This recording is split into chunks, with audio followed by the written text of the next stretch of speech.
University of Pennsylvania and her PhD at Lehigh University. The most recent book that she has out, it's very good, is on the mine fire on the west side of Carbondale. I think it's still available on, at least I got it off of Amazon.com. It's good. And you're working on a new book? Well, there's one coming out in the spring, yes. And some of you remember the 2 boys in South Scranton who were murdered. Breach Keene.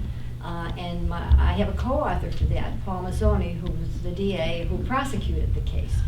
So Paul and I have written that book, and it's finished. It's with the publisher, and it'll be out in the spring. Yeah, it should be very interesting too. It was a terrible story. High school.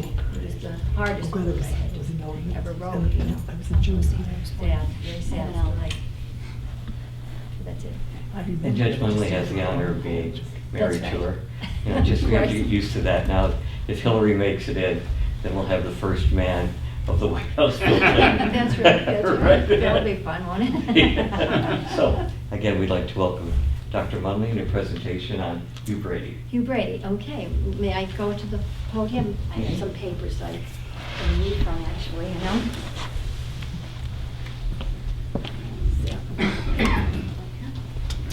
Well, hello, how are you? Thank you for inviting me.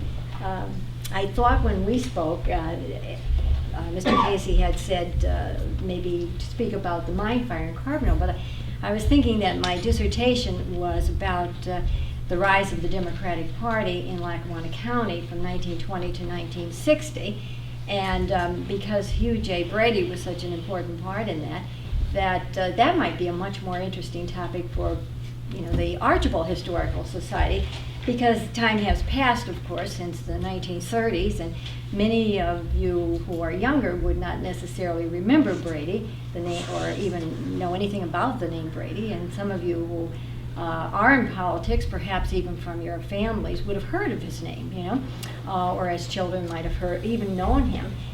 So I thought that would be interesting.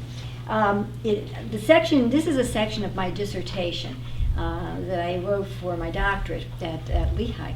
And this section is fairly long, so I've cut it back, and I'm going to more or less read it. The reading of it is, I think, a good thing, because I interviewed about 50 or 60 political people.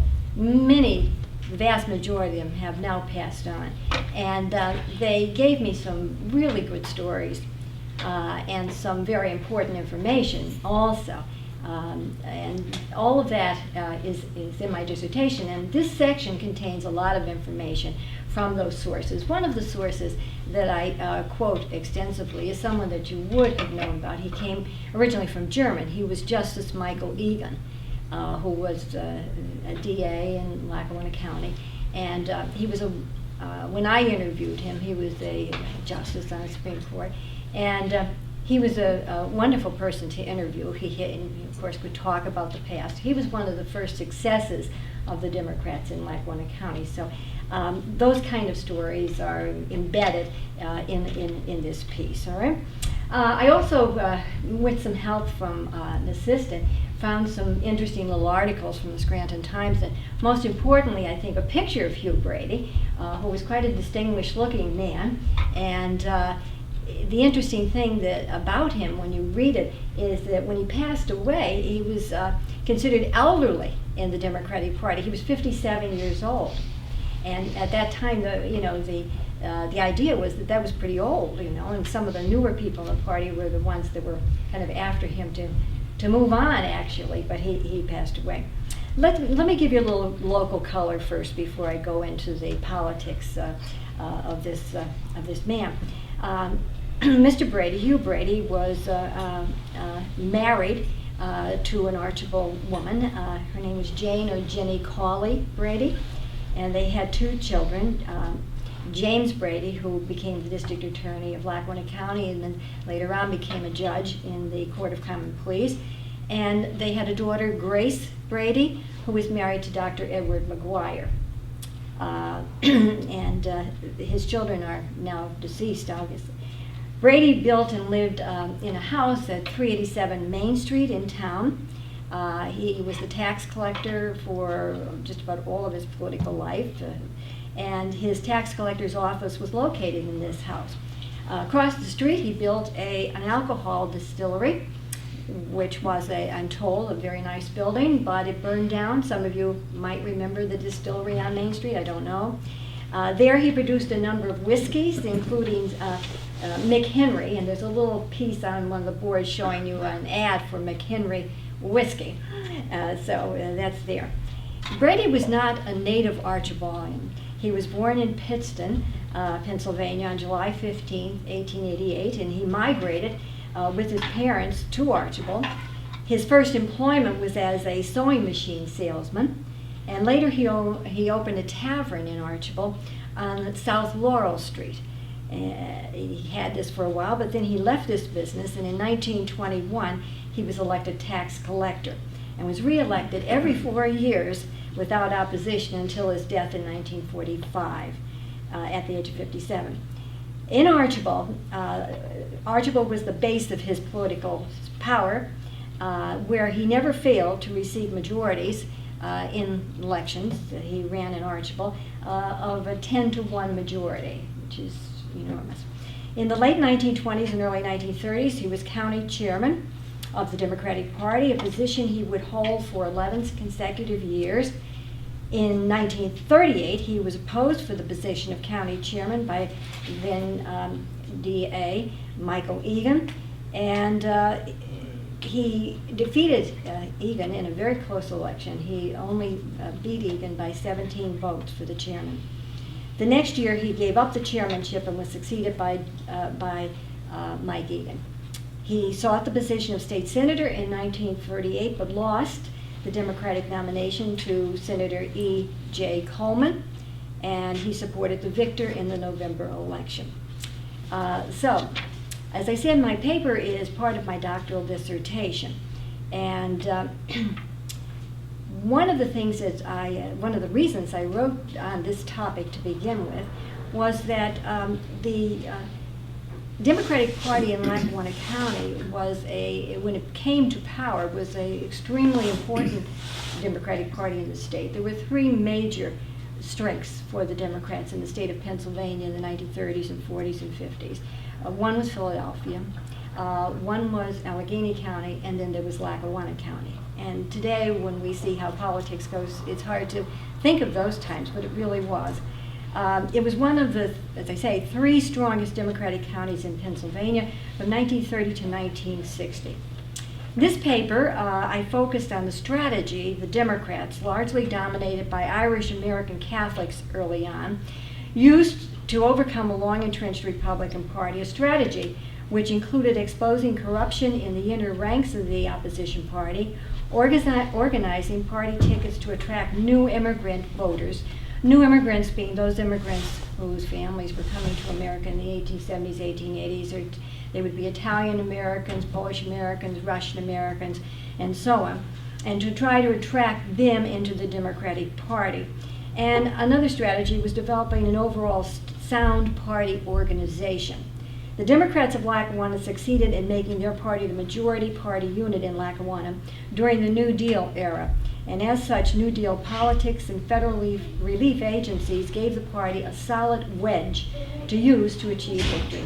However, this study will also show that local Democratic leaders were seeding the area for success prior to 1932, and that while 1932 is a pivotal year for Lackawanna's Democrats, the party had to win control of majority county offices, in particular the offices of county commissioners,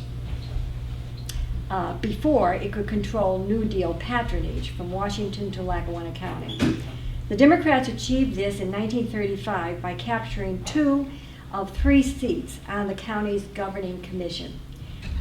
Who were the party leaders and significant lieutenants, how they functioned, and how they attracted an ethnically diverse legion of supporters is revealed in the interviews of politicians that I conducted, who told me that when they practiced politics in those days, they practiced politics 365 days a year.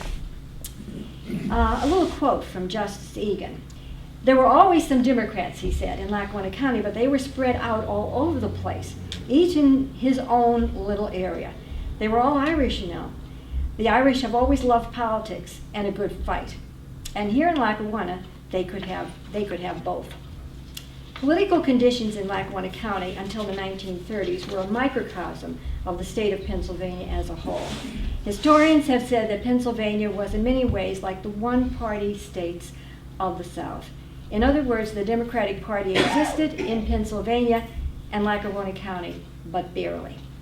Lackawanna's Republican Party had been the majority party at the creation of the county in 1878 and was solidly entrenched thereafter. Essentially, it was a party of business elites, old stock people who were mainly English, Welsh, and Scotch-Irish in ethnicity and Protestant in religious persuasion. Winning election after election at county and other levels, the GOP was rarely threatened by opposition. The county only went Democratic in one presidential election after its formation, in the presidential election of 1928, when Alfred E. Smith, the Happy Warrior, ran for the presidency. The Republican Party dominated politics in Lackawanna in a number of ways, including support from the masses of new immigrants from Eastern, Central, and Southern Europe who came to toll in the region's mines. Up and down the Lackawanna Valley, these immigrants made up a large percentage of the population, such as in Troop, where the immigrant population was 88%. These most recent Americans registered Republican in ranges from 63 to 96% in various towns in the Lackawanna Valley.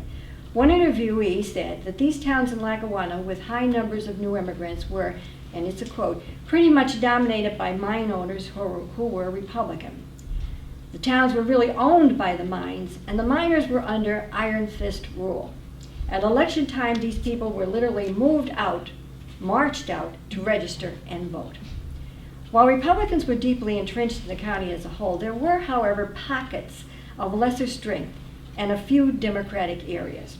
3 large communities, Oliphant, Carbondale, and Winton, showed registrations of 51, 53, and 65% Republican. In other words, they weren't totally Republican. But, said one interviewee, the Dems in these towns were often fighting amongst themselves and couldn't get their act together.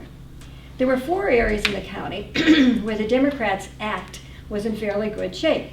Lackawanna Township, or Manuka, later the 24th ward of the city of Scranton.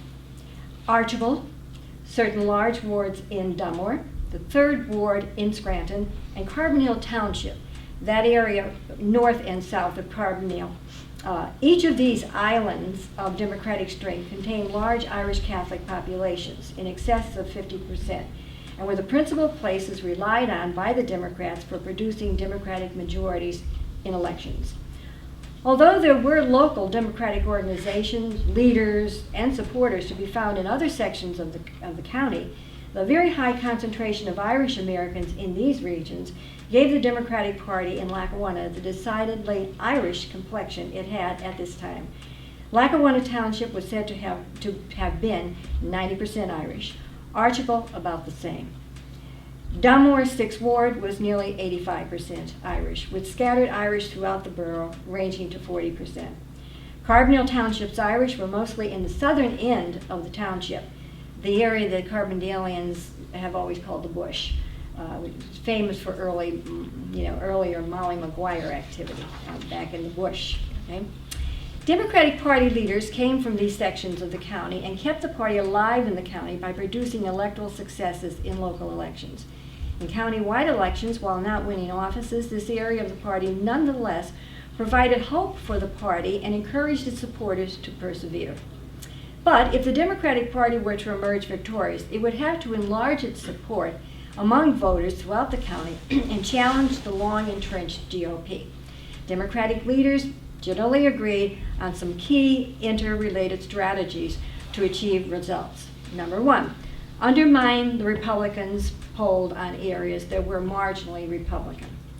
2, attract new immigrant voters. 3, play on Republican weaknesses, such as might be found in a party in power so long.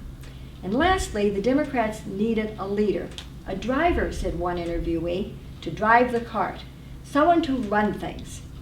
This they got when Hugh J. Brady took the reins party chairman in 1929. Excuse me, just a minute.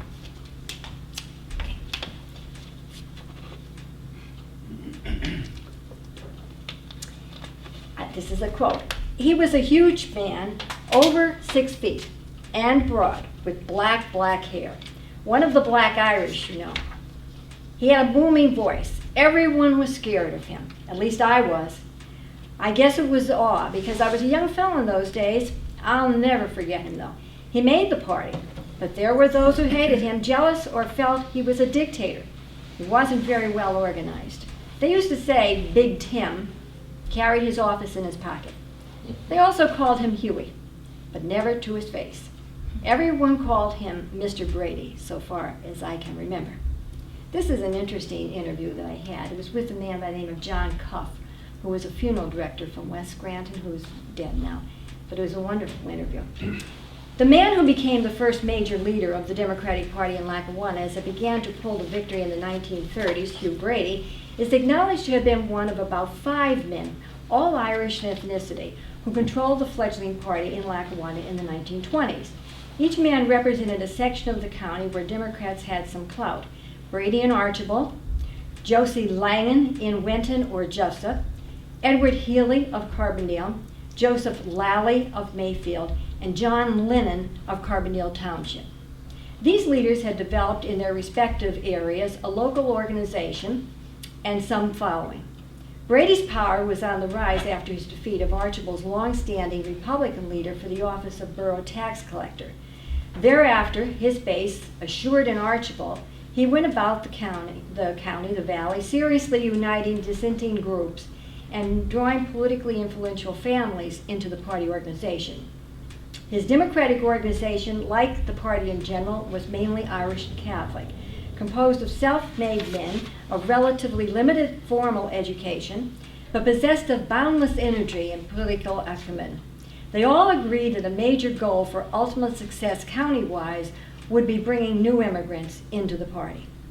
Even in Scranton, the county seat, dedicated by name to the famous Scranton family, who had early on established iron furnaces there and then went on to dominate business and political leadership, a Republican-held municipality, there was hope for change.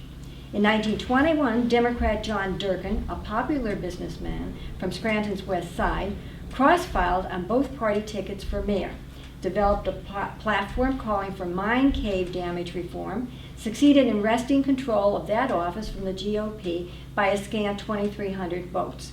This victory was short-lived, however, when 4 years later, Democratic candidate Mike McHugh of the powerful Irish-American McHugh clan of Scranton's west side was defeated in a challenged election by Republican stalwart and business elite E.B. German. Lackawanna's Democrats were assisted through this period and later by the presence of a pro-Democratic newspaper, the Scranton Times.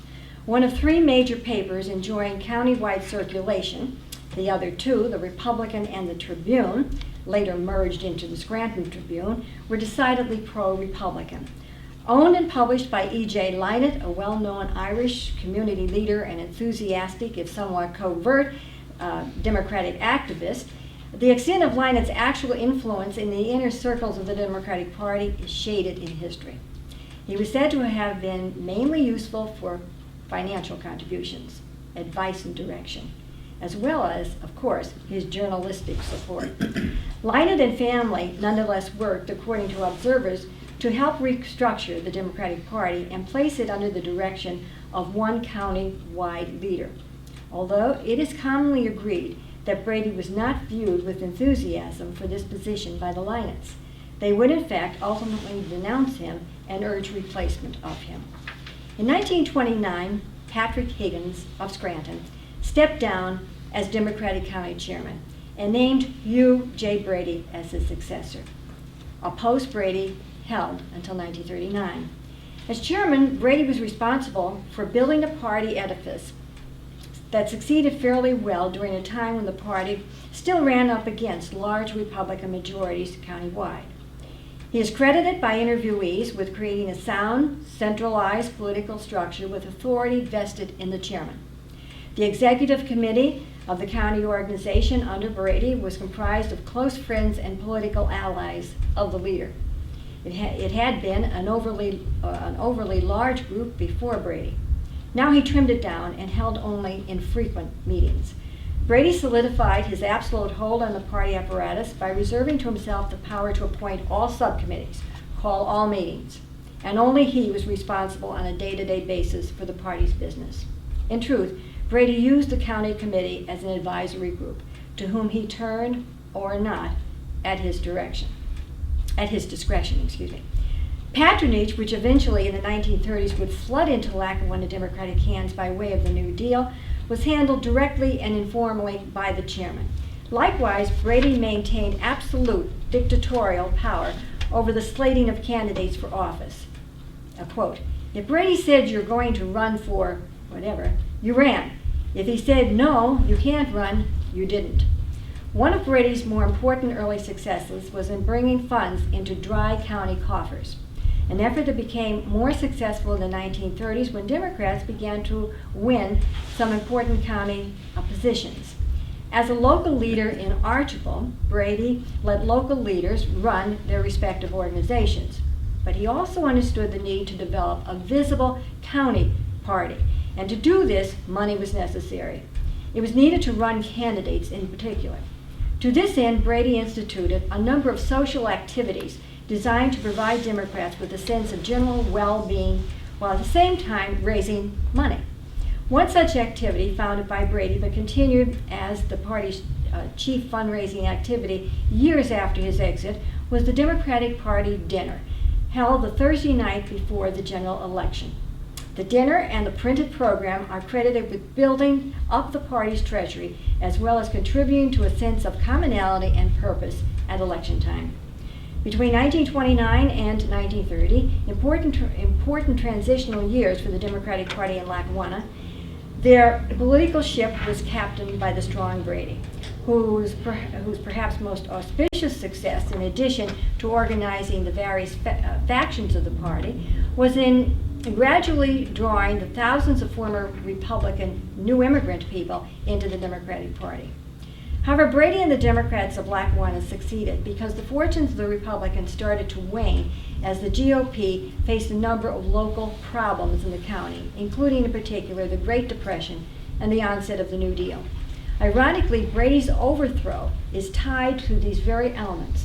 The more successful the Democrats became, the less Brady appeared to some to be the right man for the job of leader.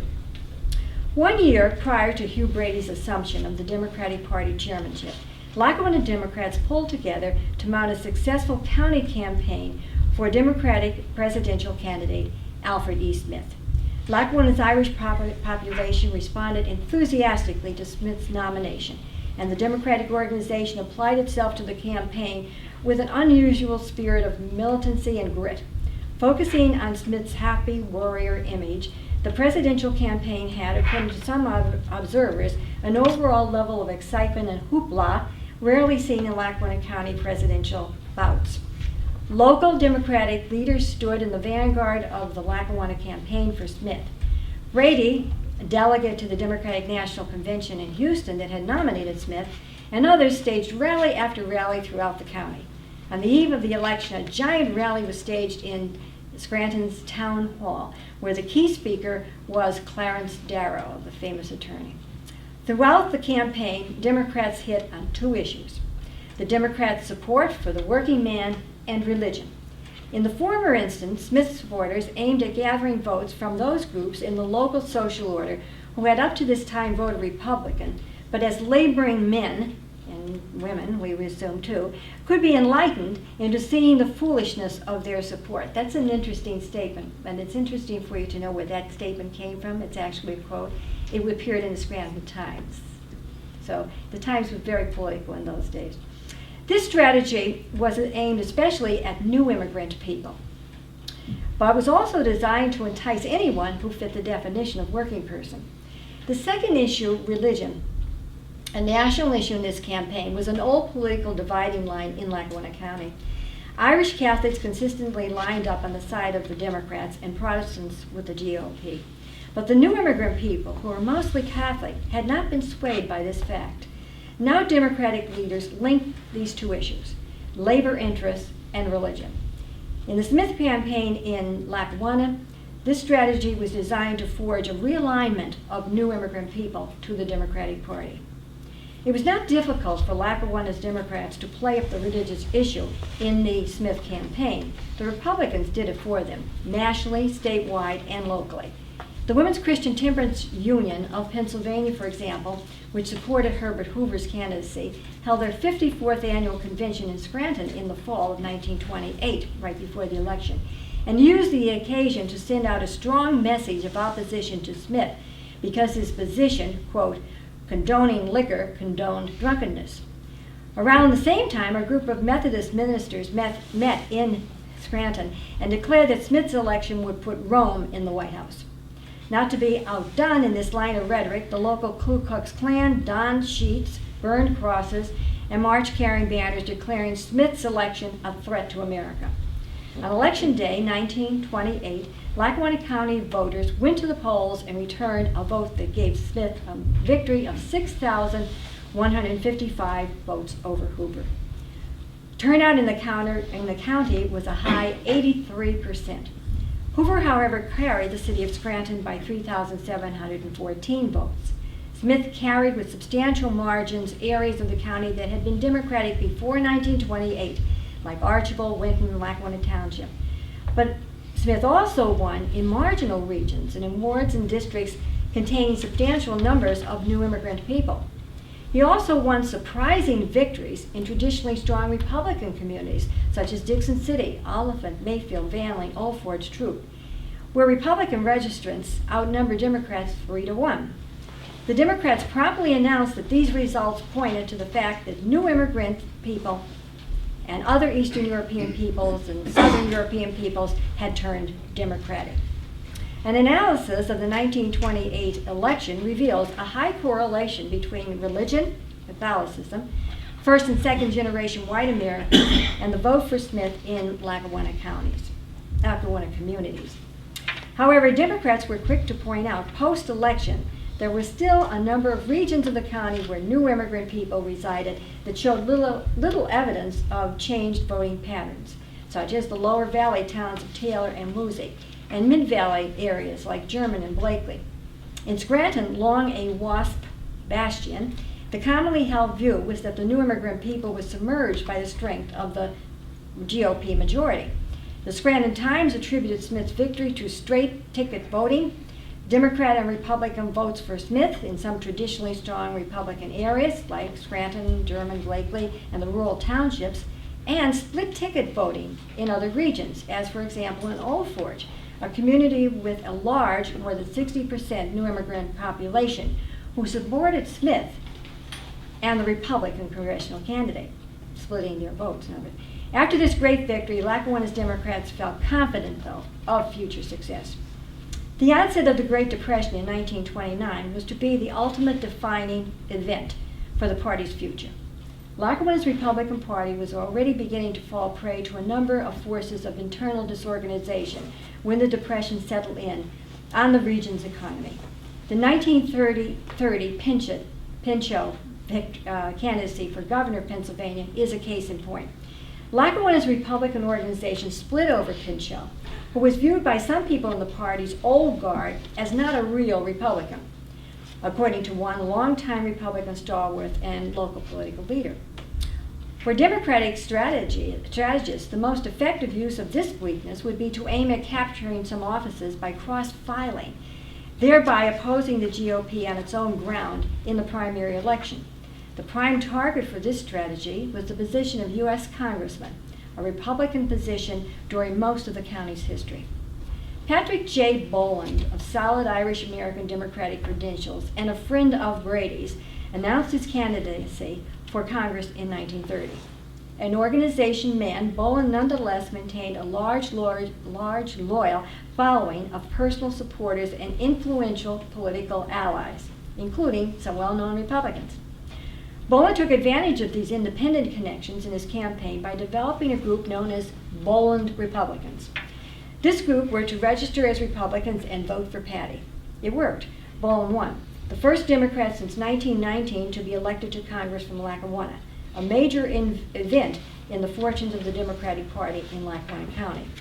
After Bowen's victory in 1930, Democratic hopes ran high, especially as the Republican Party locally and statewide continued to splinter over Governor Pinchot and his increasingly negative comments about President Hoover's seeming inability to deal with the Depression in Pennsylvania. Lack of concern, said one longtime Democratic supporter of Hoover's position during this period. It was great for us. Indeed, Democratic hopes seemed to accelerate in direct proportion to the county's Republican leadership's apparent incapacity to deal with the economic catastrophe affecting the region. Here as elsewhere, the populists were prone to blame the Depression on the Republicans and the business community, which was one and the same in Lackawanna County.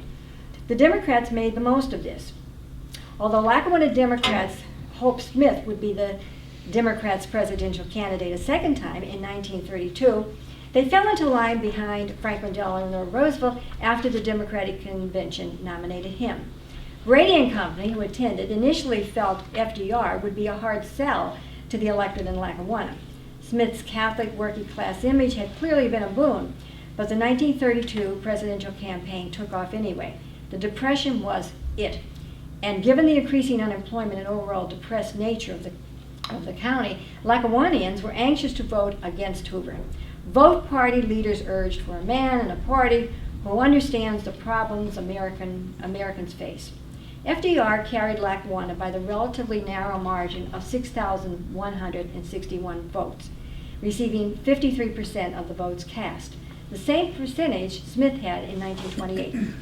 The entire Democratic ticket, including Congressman Patty Boland, seeking his second term, carried Lackawanna County, although Scranton, like the state, remained Republican.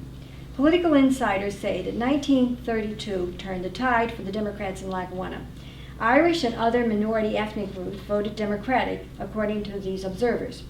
Analyzing the FDR vote by town clearly, the large Irish sections of the county, like Lackawanna Township, Archbald, Carbondale Township, Delmar, all of which had been in the vanguard of the Democratic Party since the 1920s, were solidly Democratic in 1932. Winton or Jessup, a more ethnically diverse area, which included, in addition to Irish, many new immigrant Poles and other Eastern and Southern Europeans, had moved into the Democratic ranks in the mid-1920s, and in 1928 gave Al Smith 93% of the vote. Other communities representing ethnically diverse areas containing mainly new immigrant people, which had turned over for Smith, such as Mayfield, Troop, Dixon City, Alphen, and Old Forge, likewise backed FDR in 1932, although in several cases by small margins. And those normally Republican areas of Lackawanna, which had remained Republican in 1928, did so in 1932, but by lesser margins of difference in many instances. The Down Valley town of Taylor, for example, with a population representing old and new immigrant ethnics, had given Smith a scant 27% of its vote, but gave FDR 46%. To one observer of the 1932 election, the Democrats had not yet turned the tide in Lackawanna, but appeared to be on the verge of doing so. This was especially evident, this person said, by looking at the city of Scranton, where FDR came within 4 percentage points of winning. This was due to the fact that throughout Scranton, and especially in its wards containing new immigrant Italian Americans, Polish, and other Eastern European Americans, the vote for FDR increased in 1932, although the total number of registered voters in Lackawanna had declined. Turnout in Lackawanna was a high 70% in that election. The question, had Lackawanna Democratic leaders put together a successful coalition of ethnic voters, one which would survive 1932 and bring victory to the party in upcoming county elections? No one really knew for sure, said Justice Egan when I interviewed him. He was then, in 1932, an aspiring young lawyer with an eye on his political future. People had voted for FDR because of the Depression, Egan said, which had hit Lackawanna very badly, with unemployment reaching unprecedented levels of 70 to 80% in some communities. Italian and Eastern European people supported FDR, as did the Irish, because they were all working class, and the mines and other industries which employed them were either closed down or had cut back work schedules. In Egan's view, whereas previously many of these people had voted Republican, in other words, the new immigrant people, because the owners or managers of these enterprises told them to do so, or because they understood the connections that existed between management and the Republican Party in Lackawanna, now things had changed a bit, and their jobs were perhaps not even there. Now, continued Egan, there was no reason to continue support for the Republican Party. The GOP had become, in his view, the party of the Depression. A vote for Roosevelt represented a vote against the Depression and the leadership which had allowed it to happen. In spite of FDR's victory in Lackawanna in 1932, the Democratic organization felt uncertain that it would be able to translate the image of Roosevelt to local politics. Would that portion of Lackawanna's electorate who had supported FDR as a vote against Hoover continue to make this mental translation in county elections? The Democrats would continue to point to failures and scandals associated with the local GOP, and of course, the Depression would remain a major thrust as FDR settled into office and the New Deal began to take shape, bringing help from Washington for the people. Lackawanna's Democrats had to turn the county Democratic if the party was to become the controller of New Deal patronage in the county. FDR's policy of filtering New Deal legislation for relief and recovery through state bureaucracies and from there down to local levels of government meant that as long as Pennsylvania and Lackawanna County remained Republican, administered governmentally by Republican officers, all New Deal legislation, agencies, and so on would be administered by Republicans, and as such be the beneficiaries of the New Deal and its patronage. An intolerable situation, said one observer. Something had to be done. Thus, in 1933, Chairman Brady concentrated all his resources on winning a key election, one that would take over a major county office that carried with it a large amount of patronage and could be a base for Democratic strength in the county and a springboard for further Democratic efforts. The office was that of district attorney, and Brady, as was his style of leadership, already had someone in mind for the post, a well-known attorney named Stanley Core. Young, then 26 years old, Michael J. Egan of German had other ideas, he told me. The political astute, he said, thought me too young. Furthermore, Brady had contact with state Democratic leader Joseph Guffey of Pittsburgh, the man said to have been responsible for helping elect FDR. Guffey planned on turning the state Democratic in 1934 with himself running for the United States Senate. Associated in this plan was David L. Lawrence, also of Pittsburgh. Both men were personal friends, said Egan. Brady needed a victory in 1933, according to Egan, to prove his leadership ability and to tie in with the vast network of political patronage that would come to the Democrats in Pennsylvania if Guffey and Lawrence's plans succeeded. In other words, if the state became Democratic with the governor, if there was a Democratic senator. So Brady told Egan that he had a candidate, Core, but said Egan, that fell through, and Brady was forced to give his endorsement to the young attorney. Although he, and this is Egan's story, although he withheld this approval from Egan until about 10 minutes before the election board office closed on the last day to file for the primary. Even then, Brady gave Egan to understand that he might be removed from the slate at a later date if a better candidate could be found. Egan won the primary, and Brady allowed him to remain on the ticket, although, said Egan, he had no intention of being removed by Brady after the primary. Brady's ticket won in 1933. In addition to young Egan, an Irish American, Brady had slated a number of attractive candidates. Brady often reshuffled the ticket following the primary election, getting winners whom he viewed as weak to withdraw for the good of the party, and reslating with politically viable hybrids. This was the case in the 1933 election. The Irish candidate for Pathonetary, who had won the primary, retired at Brady's command, and in his place, Brady slated a German-American Republican turned Democrat. Brady's thinking was that the ticket was overloaded with Irish. For the mayor of Scranton seat, Brady reshuffled and came up with a Republican who had lost the primary, Stanley Davis, and was willing to run as Brady's Democratic candidate for mayor. Brady was said to be a master tactician when it came to organizing good tickets. Davis, it was thought, was a Welsh Protestant, and as such would capture a solid block of Welsh Republican votes, along with Democratic votes, for mayor. The Democrats succeeded in capturing the office of district attorney, pathonetary, register of wills, and mayor of Scranton in that election. Egan for DA won by a very small margin of 507 votes. Republicans cried election fraud, and a grand jury investigation ensued, which lasted over a year. The 1933 Democratic victory has been attributed by some observers to factionalism and dissent in Republican ranks.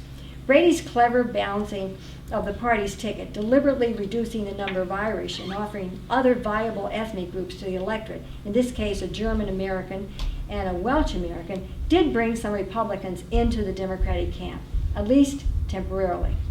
Voter turnout remained high in 1933, and the Democrats picked up some increased registrants prior to the election.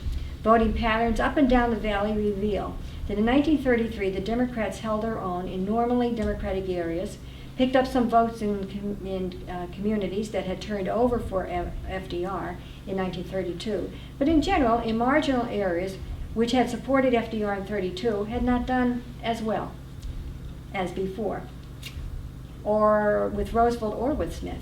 Egan, for example, lost 3 large boroughs, Dixon City, Old Forge, and Oliphant, with large numbers of new immigrant people who had supported Smith and Roosevelt. Local politicos say that this was largely due to the fact that mine owners, who were now operating their mines on drastically reduced schedules, warned their men that their jobs depended on voting Republican. Why so in 1933 and not in 1932? Because, say politicians, the local scene was more important.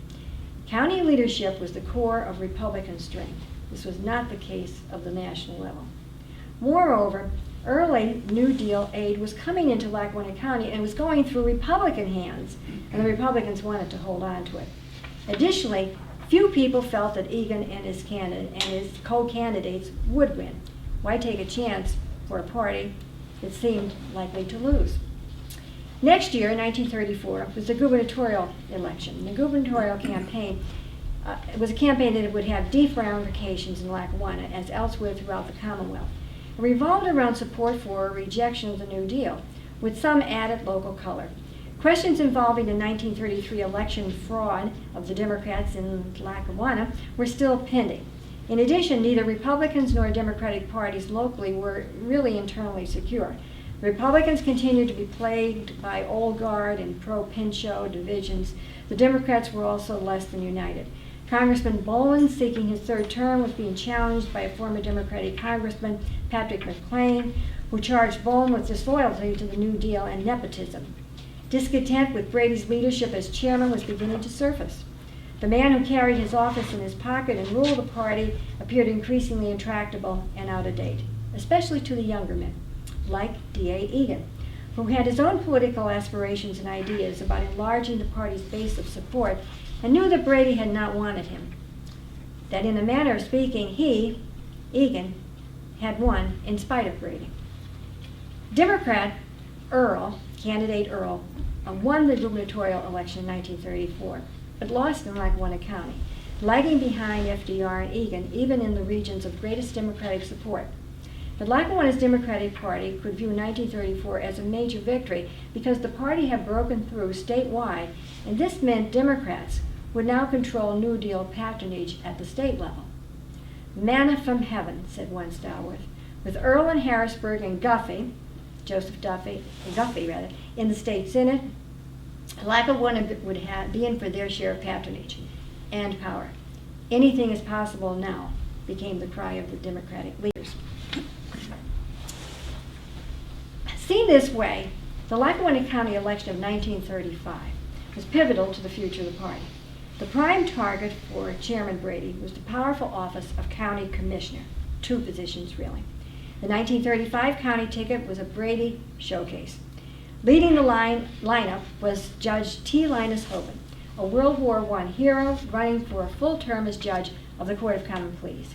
Behind Hoban, Brady styled a cosmopolitan ticket, ethnically, culturally, and regionally balanced slate of candidates representing the epitome of the Democratic chieftain's notion of political perfection and viability. Brady's cosmopolitan ticket included Irish, new immigrants, Germans, Catholics, and a few Protestant candidates, a ticket especially designed to appeal to the diverse electorate of the county. For county commissioner candidate, Brady selected Michael F. Lawler, an Irish Catholic, part of the Irish American leadership in the Mid-Valley, and in 1935, the party's vice chairman and sidekick of D.A. Michael Egan. Running for the second commissioner seat was William Geiger, a German Catholic, not so well known as Lawler, but someone to appeal to the sizable German population in Scranton, who were usually Republicans. For county treasurer, Brady picked Edward Coleman, an Irish American and an up-and-coming young fellow in the party, who was also by marriage related to a large family of German Catholics. For the new immigrant electorate, Brady offered Joe Shayot, Frank Bonin, and Sam Mastriani. Shayot, for sheriff, was of Slavic ancestry and had the additional advantage of being a popular baseball player. He hailed from the Mid-Valley section of the county. Bonin, the Democrats' candidate for recorder of deeds, was a Polish American from the politically strategic west side of Scranton. Mastriani, for county engineer, was another popular figure. An Italian American, he came from the politically vital borough of Dunmore. Brady and U.S. Congressman Boland worked in close harmony in the 1935 campaign, centering it around a single issue, the New Deal. Meanwhile, Lackawanna's Republicans, misreading the temper of the times, called for a return to the good old days and attacked FDR and all the other alphabetical concoctions being cooked up in Washington. The Democrats willingly tied themselves to the shoestrings of FDR, and when the votes were all counted on Election Day in November, they succeeded in taking over Lackawanna County. The cosmopolitan ticket did it. It won in areas where new immigrant people lived and where they had usually voted Republican. Even though Lawler and Geiger lost the city of Scranton, they did so by a small margin. The Democrats won by maintaining solid margins of victory in traditionally Democratic areas and by doing well in some marginally Democratic towns. In addition, the ticket also lost the boroughs of Taylor, Blakely, and German, which remained faithfully Republican through the 40s, and with the exception of Blakely, into the 60s.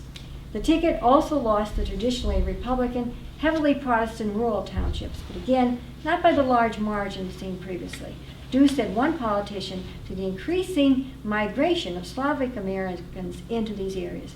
They cut into the usually Republican wards by capturing the German vote, particularly the German Catholic vote. Lawler's election elevated the Jessup Democrat to a high-level administrative position in county government and solidified his already not insubstantial power in the Democratic Party's hierarchy. From the onset, Lawler was the chief commissioner. Geiger, although not a rubber stamp, accepted, sometimes we are told grudgingly, a secondary position. As official head of the Democratic county government, Mike Lawler controlled an office that distributed the major share of political patronage in the county and had a firm grip, along with Brady and Boland, on all New Deal patronage flowing into Lackawanna. In his capacity as chief executive and legislative officer of Lackawanna County, Lawler came to be recognized by state and federal officials as a major figure in the Democratic Party in Pennsylvania. Consequently, even as the last hurrahs of Democratic glee began to subside, a Lawler group emerged within the Democratic Party organization, emerged to challenge Brady.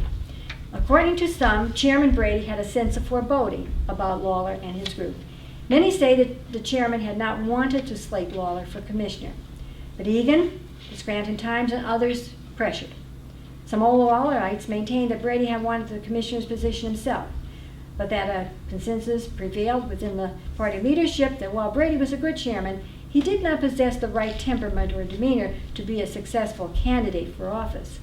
In any case, most interviewees believe that after the 1935 victory, Brady and Congressman Boland regarded Commissioner Lawler as a dangerous upstart who seemed bent on upseating both men.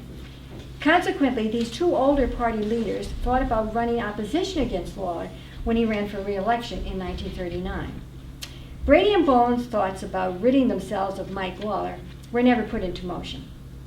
Increasingly after 1935, Lawler drew people into his circle while retaining his original friends and followers. He played ethnic politics expertly, said one supporter. As commissioner, he was able to develop the level of political power and influence that Brady and Boland had only anticipated. As such, once Lawler settled into office, there was no way to control or defuse him.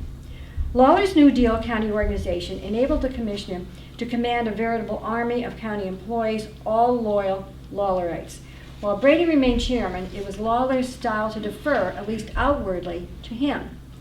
But in reality, interviewees say Lawler was building an organization within the original Democratic organization and gradually forcing Brady to the edge. After 1935, Lackawanna's Democrats, led by Chairman Brady until his resignation in 1939, and thereafter by Commissioner Lawler, developed a highly effective party organization built on foundation stones set down in the 1920s and early 30s. Though largely an Irish party, the Democrats continued to expand their local base of power throughout the Valley towns and in Scranton, and draw new immigrants and other groups into the organization. FDR and the New Deal breathed a special, invigorating breath of life into the party, clarifying its image and providing a program and an ideal which the local group co-opted as its own. Lackawannians casting votes for the Democrats understood that they were indirectly endorsing the highly regarded Franklin Delano Roosevelt and his proactive politics. New Deal legislation provided the local party with the means to prove to the electorate Democratic concern for the well-being of the people. Yet after 1935, even as Democrats in Lackawanna began to chalk up large margins of victory in national, state, county, and municipal elections, there were signs of internal discord. Chairman Brady, the old warhorse of the party, appeared increasingly anachronistic to younger men of the party, such as Egan and Lawler. The Democrats' newspaper, the Scranton Times, which had long disliked the old chairman for his temperament and informal style, began to dwell on the limitations of his leadership. In 1937, when the Democrats set out to win the mayor's position in Scranton and lost, although the Democratic ticket that year won elsewhere and in Scranton took over city council, and they maintained their hold on the Scranton school board, and they also won the tax collector's position in Scranton, the Scranton Times nonetheless called for Democratic leaders to drop the pilot, meaning drop Brady, and accused Brady of practicing self-service politics with utter disregard for the party. In the meantime, Congressman Boland had worked out a personal accommodation with Lawler and his followers. Increasingly involved in party politics at the state as well as the national levels through his association with Pennsylvania Democratic United States Senator Joseph Guffey, Boland objected to a key Brady appointee on the Works Progress Administration in Lackawanna County. Afterwards, although he and Brady were said to have remained close because Brady did not wish to alienate Boland or Guffey in view of the challenges he himself was facing from the Lawler faction, the once tight relationship between Brady and Boland ceased to exist, according to several. Boland died suddenly in 1942. Thereafter, given the changes that took place in the party leadership, Commissioner Lawler controlled the selection of the congressional candidate and the congressional seat. Brady's political position began to deteriorate badly in 1938 when he announced his intention of running for the state senate. Lawler's faction promptly put up one of its own, Edward J. Coleman, whom Brady regarded as an upstart. Coleman subsequently defeated Brady in the primary, easily, whereupon the Scranton Times announced the pilot dropped.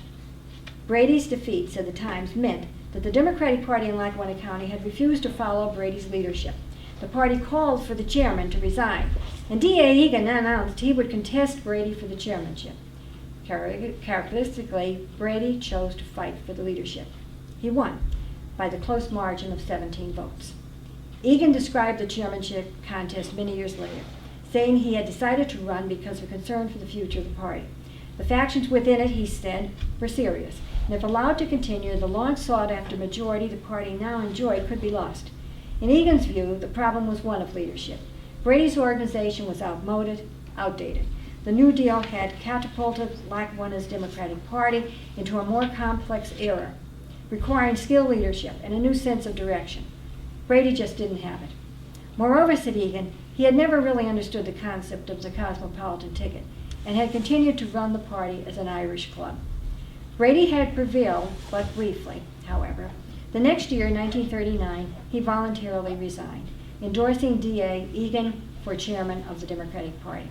Thereafter, Brady remained firmly entrenched in Archbald as tax collector, with a solid following of Bradyites in that community and the Mid and Upper Valley.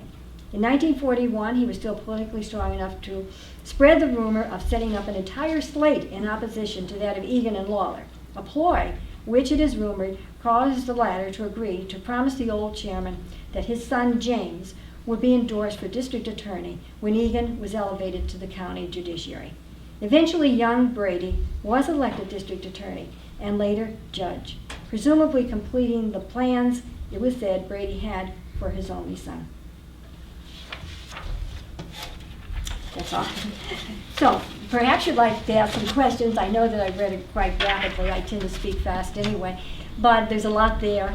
But it's a lot of interesting, ins and outs of the past era of Democratic leadership. I think quite different than perhaps what we have today anywhere in the country in terms of parties and party leadership. Very interesting period of time. What was most interesting to me, as I said at the very beginning, was interviewing so many of these people. Including Michael Egan, who was, I think I had about 3 hours of taped interview with him, and some of the other people as well, including Dr. Bill Lawler. Mike Lawler had already passed on, but I did interview his brother, Dr. Bill from Jessup, who was a dentist, who is now deceased, and he gave me a wonderful interview too, from the Lawler's perspective, of course, of things. And John Cuff was perhaps the best of all in a way. I got there with my tape recorder. We had the old cassette tape recorders in those days. I got there, and he said, "Now turn that on," and I did. And he never stopped talking for 3 hours. I never had to ask him a question. He told it as a narrative history of the Democratic Party. It was a wonderful interview. The only problem was I had to keep changing the tapes. Those cassettes, would only have 3 or 4 hours on. So fortunately, I had enough cassettes with me. But he was a very, very nice man. Very good interview. So, anybody have any comments or questions? I might try to answer if I can for you. I'd be happy to do so. Oh, okay. Well, a comment. I did not know you Brady, but my brother did. And my brother was to be here tonight, but he's in the hospital. He has pneumonia. So I was with him this afternoon, and we were talking about Huey Brady, and Kathleen talked about this 1938 decision by Brady that he would run for the state senate. Mm-hmm. And of course the Scranton Times were dead set against him. They were his opponent throughout all of this, the line. And in any event, he lost. My father had just been elected to the state legislature, and the morning after, of course I was so young, my father took my brother Bob, and they went over to our house, to Brady's house, and they visited with Huey, and they talked about it. He was very understanding. He didn't, my brother said he didn't seem upset at all about his loss, just another election, because he was getting ready for a few weeks into, maybe a month later, to run again for county chairman, which was very important because of all the patronage. And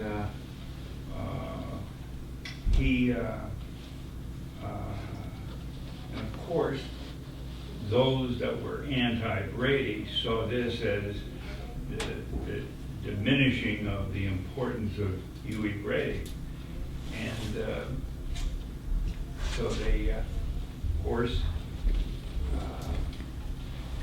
it was felt by a lot of people that it was the Scranton Times that were behind Mike Egan pushing him to be a candidate for county chairman against Brady. And it was a tough election, but Brady was successful. And Brady won it, and by only 17 votes. Nonetheless, he was still the chairman of the Democratic Party that he had created. And he remained, as you said, the chairman of the party for the next 6 months to a year. And then within the hierarchy of the party, himself included, he decided to resign as chairman, turned it over to Egan, and Egan stayed as chairman for 6 months or a year. And then was it Joe Lennon from Carbondale Township became the real new chairman, and he remained chairman for many years. So that's one story. And the second story I would like to mention, which it's a local color, was that Huey was at, I think, the papers and what I've read, he attended 3 or 4 Democratic National Conventions, but the one in 28 was very important, and that's where Al Smith was elected and went on to be defeated by Herbert Hoover. And but he somehow, was that in Dallas, Texas? Houston. And he became friendly with the Smith people. Of course, at that time he was the governor of New York. He left that to run for president, and FDR became the governor of New York. Now the next thing is 1932, when Roosevelt is going to run for president. And of course, Smith wanted to be the candidate for president again. And Brady broke with the national organization. Brady and his friends, a few of them, broke with Dave Lawrence and many others in Pennsylvania, and stayed with Governor Smith, Al Smith. So in any event, at this point in time, we had 2 railroads in Archbald. We had the D&H, we had the O&W, and both had passenger service. And I didn't know this, but the O&W even had a what? A station. A station. Yeah, station. In Archbald. And that station on the O&W was located, remember the old Borough building where Tom Malone lived? Yeah. There's a vacant lot next to it, and that's where there was a station for the O&W. And Al Smith came to northeastern Pennsylvania in 33 or 34, and he came down, and the train that he was riding on stopped in Archbald. And all of the students at St. Thomas's and at the high school were released for the day, and there was a great crowd there. But in any event, he met with his old friend, Huey Brady.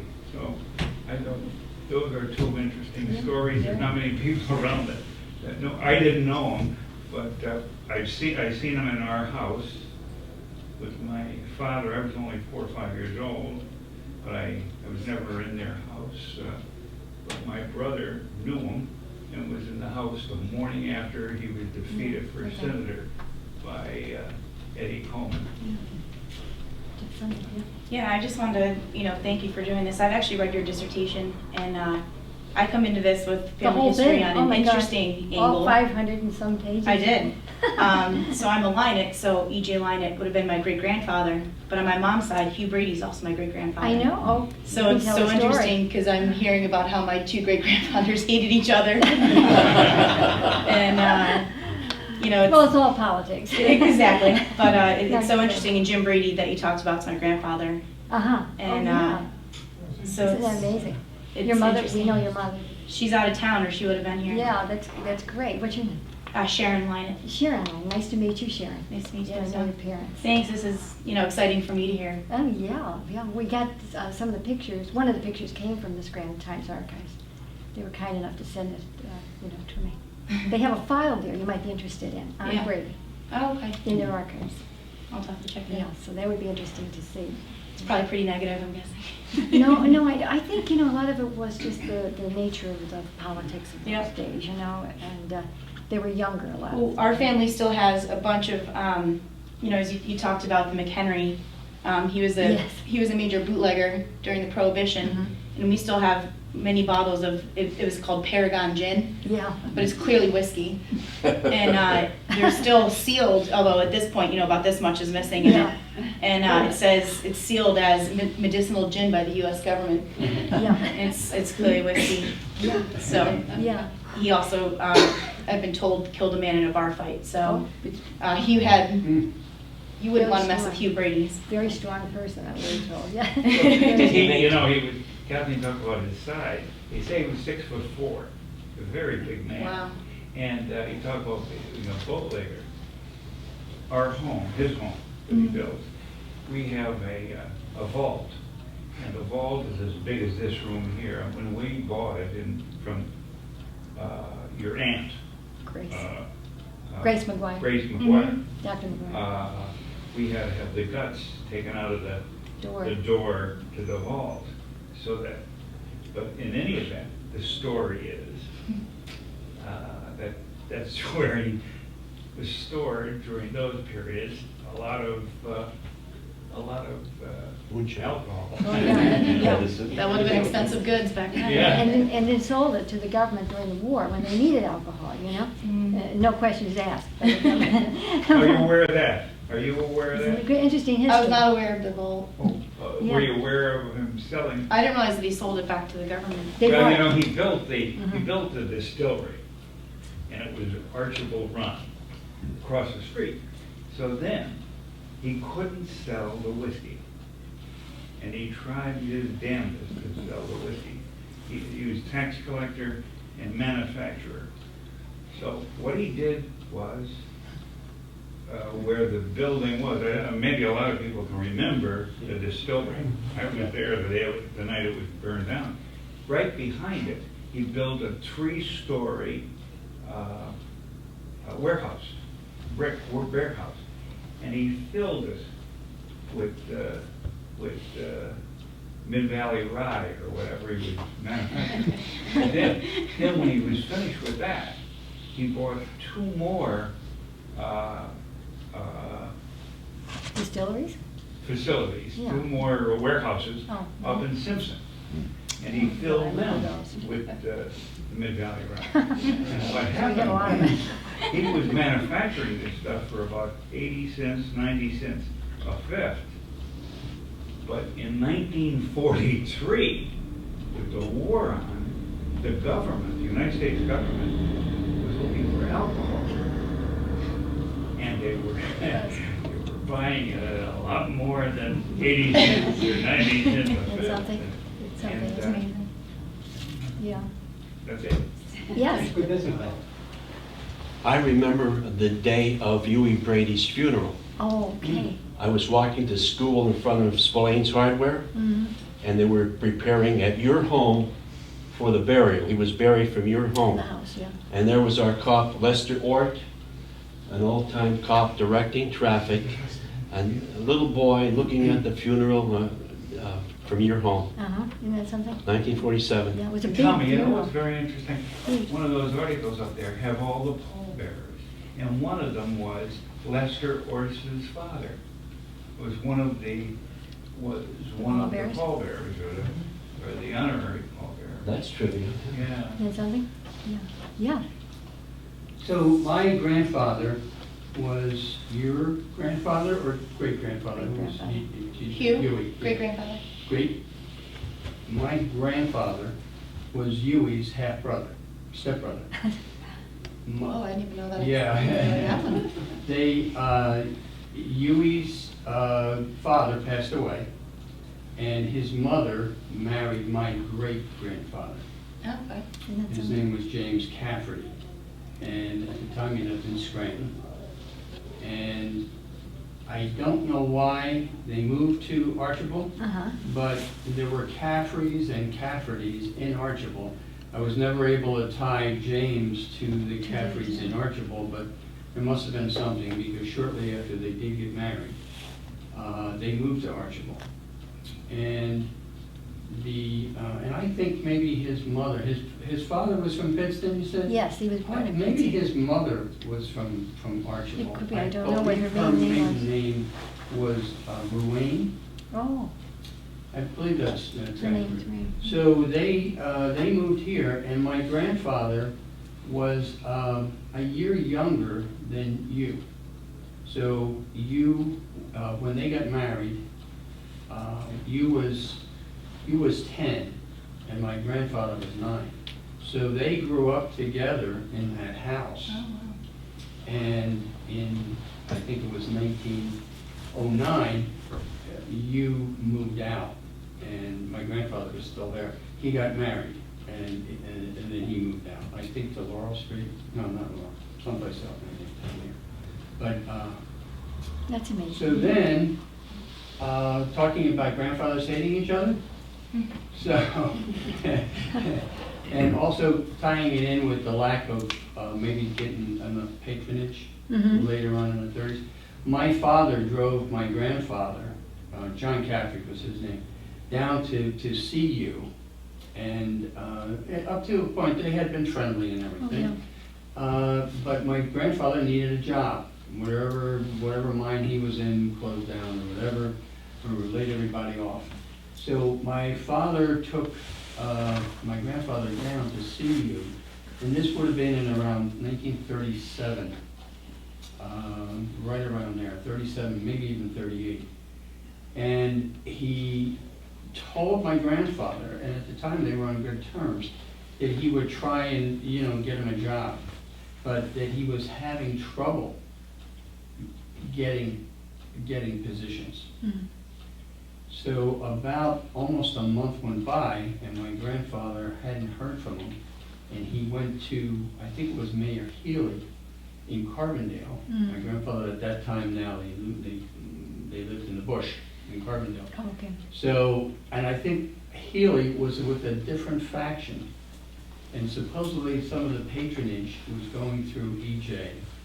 Lynott and David Lawrence, that they had final say in everything. My grandfather got a job through him. Mhm. After that, Huey never talked to my grandfather. Oh. Yeah. Too bad. So, he did come to my grandfather died in 1941, he did go to his funeral, and, that sort of thing. But, it's an Did, interesting connection. Did Hugh retain ownership of the distillery until the fire?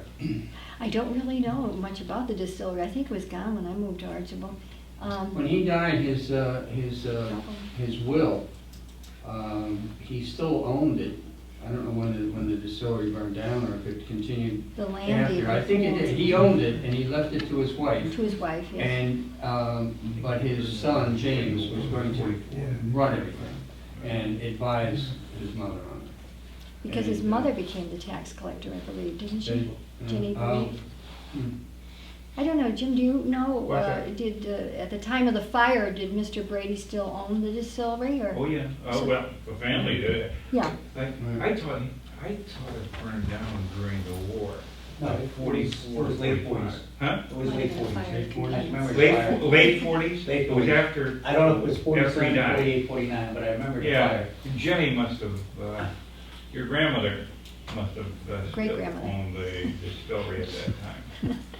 there you go. Well, in 1945, it was left to her, and his will showed about I think it was $383,000 of assets. Mhm. And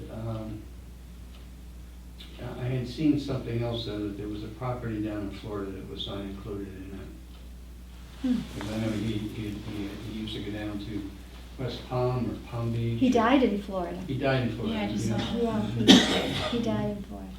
Mhm. Yeah, he was, they even had the little article about them bringing his body back and when it arrived and everything, I mean, it was quite, the paper was quite different in those days. They accounted for everything, great Yeah, details. yeah. I saw that the schools closed. Yeah, yeah, It it was was really amazing. different. And David Lawrence came in, Yeah, for the funeral. who became governor then. Yeah, yeah. Anything else anyone like to say? No. So it was his strategy to get all of the immigrants to shift from the Republican Party Yes. into the there was. Democratic Party that really helped it Yeah. to succeed. Yeah, that was one of the things that they thought they'd have to do, you know. And see, the New Deal cut back on the power that the mine owners had to force the immigrants to register for the Republican Party because it had destroyed the economy so much. So they were freer then. I mean, there was no job to worry about any longer, actually. And if they could get a job through the Works Progress Administration or something like that, then you know, they more likely get one if they were a Democrat. Once the county became Democratic, yeah. And it was before civil service. Yes, well, you had some civil service, but not as extensive as you do today. I mean, we had civil service going back, but they added the jobs gradually with the civil service law. You know, goes back to the turn of the century. But we didn't have a governor, mhm. a Democrat governor in Pennsylvania No. until 1934. Earl. When who was Earl. Earl. Yeah. And so anyway, the story that I hear is that this is when Brady was really, he had a lot of detractors, but he was Big Tim was the boss. And anyway, it said that there were so many people, and this is in the height of the Depression, everybody was looking for a job. So many people from Archbald that worked in Harrisburg under the Earl administration that they used to run a bus back and forth to Archbald To go to I mean, you know, because there was no civil service at that time, no unions or I mean, these were strictly appointments, you know. I could add one other little story about, on my grandfather was on my mother's side.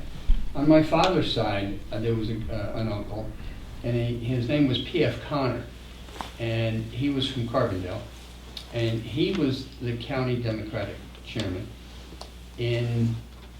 I'm not sure when he went in, but I know in 1915 he was the boss. Mm-hmm. And I think he was in for like 8 years, so maybe 12 to 19 or 20, something like that. And then he passed away, I think, in 1927. I believe he became postmaster in Carbondale. And he had always been an elected official in Carbondale. And then he became the county treasurer, and then the county sheriff, Lackawanna County Sheriff. And then that's when he became the boss, the county chairman. But after he passed away, his younger brother, who was a Carbondale city councilman, was in line to get the Carbondale postmaster job, which was a political appointment. Yeah, it was a patronage. And this was in 1933 or 34. And Hugh Brady denied him the job. So I have one guy here who was the chairman, and one guy here on the mother's, and he shot, he stopped that guy from getting the postmaster job in Carbondale. He appointed his own guy. Because there were so many different factions, like you had alluded to earlier. Oh, yeah.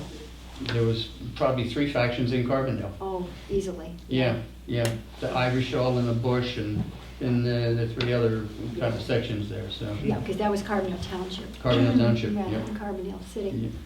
Yeah. Okay. Yeah, we're the Caseys from the bush. Are you Casey from the Bush? Really? Yeah. Oh. Yeah, and You know the Bush then, Mm-hmm. and the Molly. I guess it was originally called Bushwick, Yeah. and then they shortened it. Any other questions, any other comments? Well, we'd like to thank you for Oh, being you're with us. quite welcome. Yeah. Thank you. And you mentioned some other topics, so Oh, hopefully yeah. maybe we can Maybe we- get you. In fact, Sure. did you mention something about one of the lines coming from Oh, from Elizabeth. college? you're, Oh, great, yeah, I graded it. who went undercover? Mm-hmm. Uh-huh. She probably knows the story better than I. Yeah. Right out of college. Yep. Thank you again. Thank you. Really. Thank you. Thank you very much. Ronnie, thanks. Next to, oh, I know. Down, going down. yes, on the north side.